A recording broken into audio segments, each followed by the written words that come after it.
But as we continue now with more news that made headlines this week, President Cyril Ramaphosa recently announced the National Dialogue and has positioned it as a way to confront South Africa's pressing challenges of inequality, unemployment, crime, as well as political instability by talking through them as a nation. Now, the president has likened the effort to the historic Odessa negotiations of the early 1990s, of course, which also helped pave the way for our democracy. But unlike Odessa, this current process, it arrives in a very difficult political context, one with growing distrust in government. There's also the exclusion of critical voices and what many has also seen as a pattern of consultation, but without implementation. So perhaps to break all of this down for us, Tebogo Khaas is going to be joining us. He's the founder and chairperson of Public Interest SA. Tebogo, good afternoon, and thank you for your time with the SABC at this hour. I believe you're on mute because we cannot hear you. Let me just see if we can get your sound back. Yes, certainly. There you go. All right. So sorry about it. Thank you for having me. It's okay. Definitely need your voice on this one. And I mean, we are speaking about a national dialogue. So let's bring you into the picture there. Let's weigh in. It's been likened to the historic Odessa, but unlike this time round, we're not fighting apartheid. We're fighting the remnants thereof, the deeply fractured democratic project that South Africa obviously is, exposed to. Political disillusionment as well. And we're trying to salvage the remnants of hope that, will propel us beyond these 31 years of democracy. And I wonder, from your vantage point upon this announcement, do you think this initiative has the potential to move the country forward? If so, how? And some are questioning whether it's just managing optics as well. How would you respond to some of those critiques? Yeah, certainly any dialogue in any nation is welcome, because other than dialogue, the alternative is war. We don't want war. We've been through a civil strife for ages, and some of us have witnessed friends perish at the hands of the apartheid regime. Comrades and friends perish under even the new dispensation only because they differ or they held a different political view. Be that as it may, dialogue is preferred. However, as you rightly pointed out, the president did say that this is more like the initial Odessa, but unfortunately it seems more like Odessa 2.0, in the sense that if you look at the manner in which this is being approached, it is, as other people claim, seen as elitist in the public eye. And certainly it does not seem to be as more consultative widely as possible. And also you ask yourself, what is the end game? What is going to become of whatever the outcomes of the national dialogue will be, given the fact that we have got a state that has been paralyzed? We do know the answers. What needs to have been said has been said many times before by some of the panelists here and many others out there. But government has never acted. You tell yourself, in a country which is seeking for us to talk, but a country where the initiator of the dialogue, which is the president here, is sitting with a report from the National Director of the Public Prosecution, asking him to suspend a key member of the prosecuting authority, a regional head of the DPP in Gauteng, in Johannesburg. And the president has been sitting with it for 2 years. What more dialogue will help alleviate that if we are going to talk about fighting crime, corruption, and criminality? Because that does not need dialogue, it needs action. What is going to be of a national dialogue in a situation where the judiciary still accepts bail money dripping with crime victims' blood?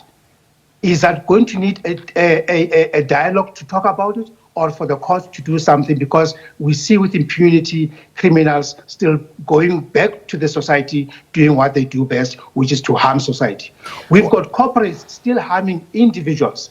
The likes of Vodacom, who's still stiffing the likes of Nkosana Makate without any shame, but a focus on profiteering and them saving themselves. We can go on and on and on, including the plight of whistleblowers by Bain and company and so forth. That does not require dialogue. We need to act now and act fast.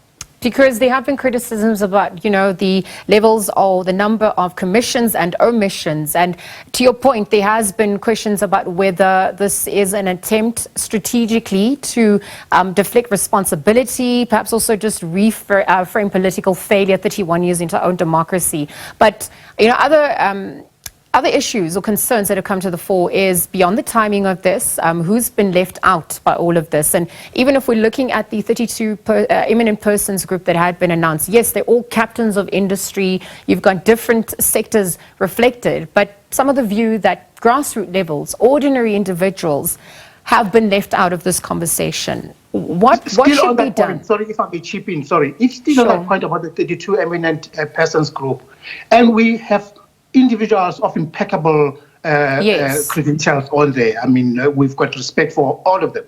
But if you're going to draw people who have failed with the youth and unemployment rate, who are behind companies' initiative, presidential initiative like the YES, Harambee and so forth, which have failed to absorb or to mitigate the youth unemployment, still serving as eminent persons group. We're having a problem here because we are going to regurgitate the very same issues or problems that have put us where we are today insofar as the unemployment is concerned. I can go on and on and on and on. Well, absolutely. To your point also, some of the view that there are already Chapter 9 institutions that are, meant to be the custodians of some of this change and already have done the work, and we should just be building on from there. But, I just wonder, though, if we're going to look at the priorities that need to be outlined. I mean, this is obviously not going to happen overnight. And so as we begin to speak to each other, controlling what is understood versus, what is being said, if everyone is also on the same wavelength when it comes to understanding. I mean, that ontology, that's something that's crucial in healing as well. I wonder if we're navigating some of that. What are some of those do's and don'ts that we should be utilizing if we're going to make this effective?